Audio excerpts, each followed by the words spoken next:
locked away, in a high-security prison, the subject of a true crime doc. And that is the compelling but, well, fundamentally misleading Hollywood stereotype.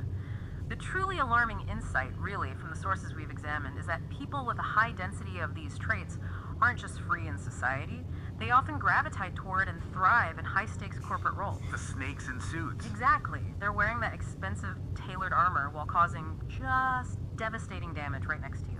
Financial, psychological, emotional, and it's often untraceable. So this deep dive is our blueprint for understanding that corporate predator. Our mission is clear. We're defining the core clinical profile, explaining why the modern corporate structure is, as you said, their perfect feeding ground, and detailing their manipulation strategy. And then, most crucially for you, we're providing practical, organizational self-defense strategies. Right. We want you to be able to look past that impressive resume, the superficial charm, what one researcher called the mask of sanity. In the corporate world, there's this often fatal assumption of basic human loyalty and competence. Learning how the corporate psychopath operates means understanding that their greatest skill is exploiting that very human assumption. Okay, so let's start with the definitions, because these terms, psychopath, sociopath, antisocial personality disorder, APD, they get blurred all the time. Clinically, what's the crucial separation we need to make right up front? The biggest point of confusion is APD versus psychopathy. Antisocial personality disorder is the official, broader diagnostic umbrella. It focuses primarily on observable behaviors, persistent patterns of criminal acts, repeated lying, impulsivity, failure to conform to laws. So it's about the doing. It's about the doing. And the sources show APD is actually 3 to 4 times more common. Okay, so if APD is the behavioral chaos and the law breaking, what defines the psychopath's core being? Psychopathy is a far narrower and, frankly, more profound disorder. It's not defined by the actions so much as the personality traits.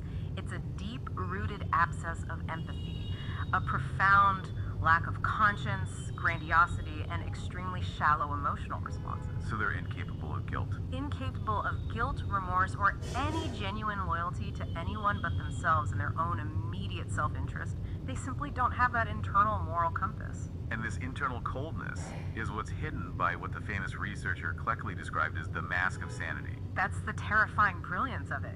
Cleckley emphasized they present a technical appearance of sanity. They're often highly charming, have above average intelligence, and are brilliant storytellers. They can seem perfectly normal, sane, and in control. But when you pull back the curtain, You find a void. They lack true insight, deep remorse, or the capacity for deep human emotions like love or compassion. They only really register primitive, superficial emotions, boredom or rage when they're thwarted. so to measure this, the scientific gold standard is the Psychopathy Checklist Revised, the PCLR. It uses 4 core domains, and I worry this sounds a little academic, but if we connect them to corporate behavior, you can see how dangerous these traits are. Exactly. Let's not just list them, let's contextualize them. You can think of the PCLR as mapping the very structure of corporate betrayal. Okay, so the first one, the interpersonal domain. It lists superficial, grandiose, deceitful. That's the interview charm, isn't it? Absolutely. It's that dynamic energy, the impressive ability to sell themselves and their vision. They sound like the world's most impressive, charismatic leader. Then you have the affective domain. Lacking remorse, lacking empathy, and not accepting responsibility. This one is crucial for the corporate environment. Wait, hold on. How does a lack of effective depth, that emotional hollowness, play out, specifically when, say, a manager has to decide on massive layoffs? Well, it translates into ruthless efficiency, where a normal leader would experience stress, sleepless nights, empathy for the people being fired. The psychopath feels nothing, just a cool calculation of utility. They can make these brutally optimized decisions completely unburdened by conscience. And management sees that as being decisive. They misinterpret it as decisiveness or courage in the face of hard choices. Yes. That's chilling. Okay, Yeah. and the last 2 domains focus on how they live and behave. Right. We have the lifestyle domain: impulsive, lacks goals, beyond, immediate gratification, and irresponsible. This explains why they need that corporate chaos we'll get to. They can't handle sustained, structured work. And finally, the antisocial domain, which tracks poor behavioral controls and antisocial behavior over their lifetime. So it's really important to stress we're not talking about a binary state. You are or you aren't a psychopath. This is a continuum. Think of it truly like blood pressure. It's a multidimensional spectrum. Most people score very, very low on the PCLR.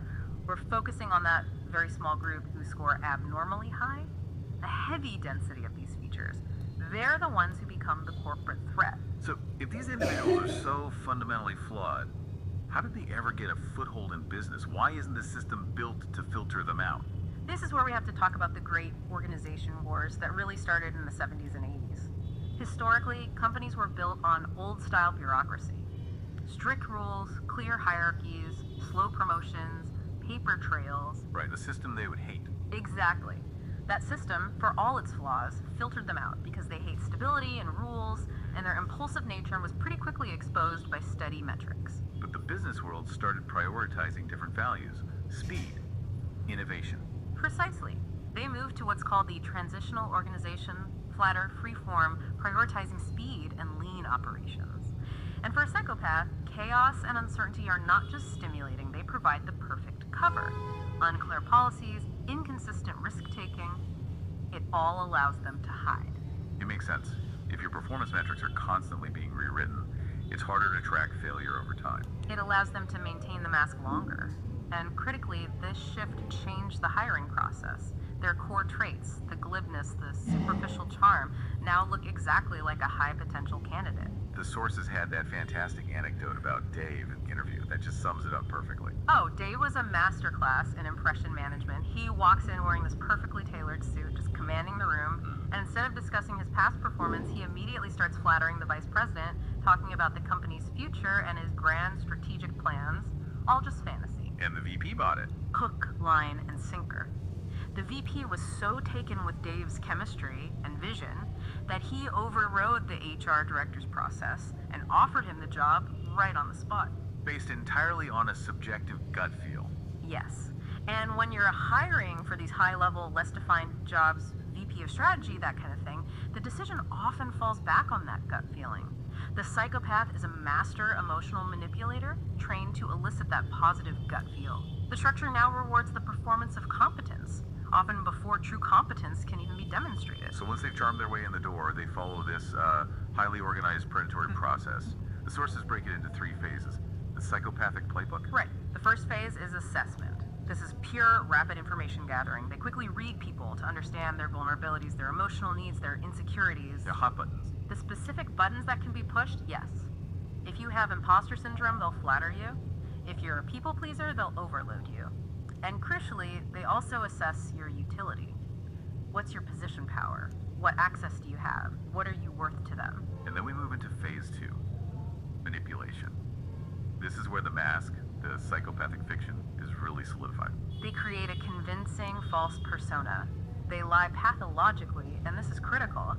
They do it without guilt, without any of the social anxiety that would cause a normal person to stumble. So they're believable. So believable that they can sometimes persuade victims to doubt their own knowledge and believe the fabrication instead. It's gaslighting on an organizational scale. And they build a defense system? They don't operate alone? No, they immediately organize the company into categories. The patrons are the high-level supporters, the senior execs who've bought into the mask. They use them for protection. Then there are the pawns, subordinates or peers who are used for labor, covering mistakes, or running interference. Like Chuck in the case study. Exactly. Chuck was a stellar worker who was convinced his soulmate, Dan, was just misunderstood.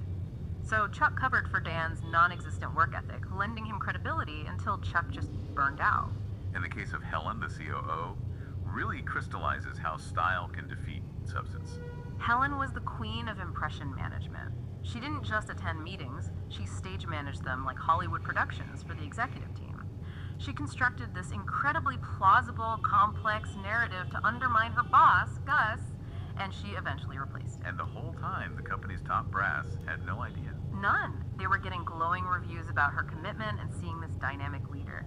Meanwhile, her division was quietly underperforming, burning through resources, but her style was perfect, so they failed to look deeper. Which brings us to the inevitable phase 3, abandonment. When the victim is no longer useful, or the situation gets too hot and risks exposing the mask, the psychopath simply discards them. They move on, often to a competitor, and then successfully blame the victim or the whole department they left behind for the failure. They're masters of the exit strategy. Okay, so this brings us to self-defense. And the reason this is also damaging is that emotional disconnect you mentioned. The sources had that powerful reference to the killer, Jack Abbott. It's a moment that really defines the threat. Abbott murdered a waiter and then expressed confusion over the fuss, saying the victim had no future as an actor. That chilling perspective, viewing a human life in terms of its lack of utility, not its intrinsic value, that's the advantage they bring into the corporate game. They can destroy careers without losing a wink of sleep. A terrifying thought. Just seeing people as disposable tools. So if the personality is hidden by the mask, we need to focus on observable organizational behaviors. What are the key red flags to watch for? You have to shift your focus from personality to pattern. There are 4 key organizational patterns. First, irresponsibility and blame. They cannot accept personal blame. They promote themselves, but when failure occurs, they don't just shift blame, they set up scapegoats months in advance.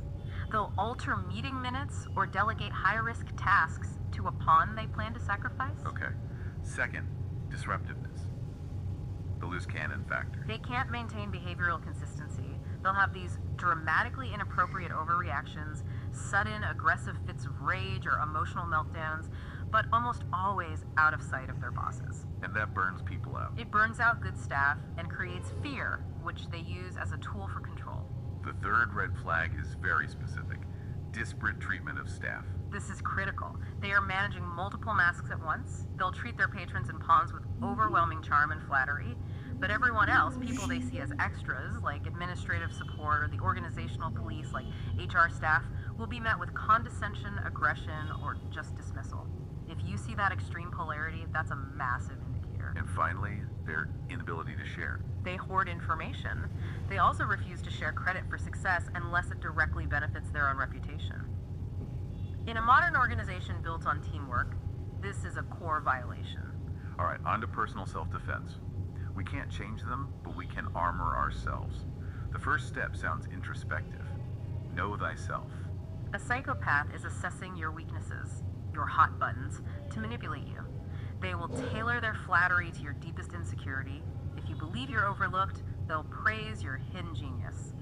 The more honest you are with yourself about your own flaws, the less power their deception has over you. Next, manage your professional reputation. Right. Be friendly, competent, loyal, but make sure the right people know it. When you interact with senior executives, always have an elevator speech ready, a concise, positive, fact-based summary of your work. This builds a reputation that acts as armor against sabotage. And crucially, document everything. Never rely on verbal agreements. Follow up all verbal directives with a written memo summarizing your understanding. It's not paranoia, it's mature behavior, and it creates a paper trail that protects you. And take performance reviews seriously. Very seriously. If your boss refuses to correct an inaccuracy, you must submit a written addendum to your personnel file. Protect your professional history. Finally, what you call the modern necessity. Maintain your security blanket. The contract of employment for life is gone. Employment is often a transitory, short-term contract now, so you always keep your resume polished and up to date.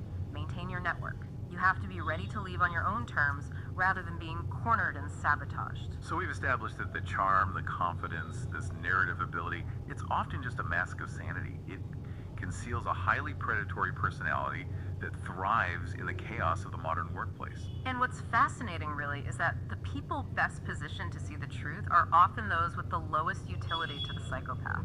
The admin staff, the maintenance crew, the extras. Why them? Because the psychopath doesn't bother to maintain that expensive, exhausting mask for them. So they see these brief, authentic glimpses of the cold interior. They're often the most reliable witnesses. So here's the final provocative thought for you to carry forward, especially as corporations continue to prioritize speed and dynamic growth.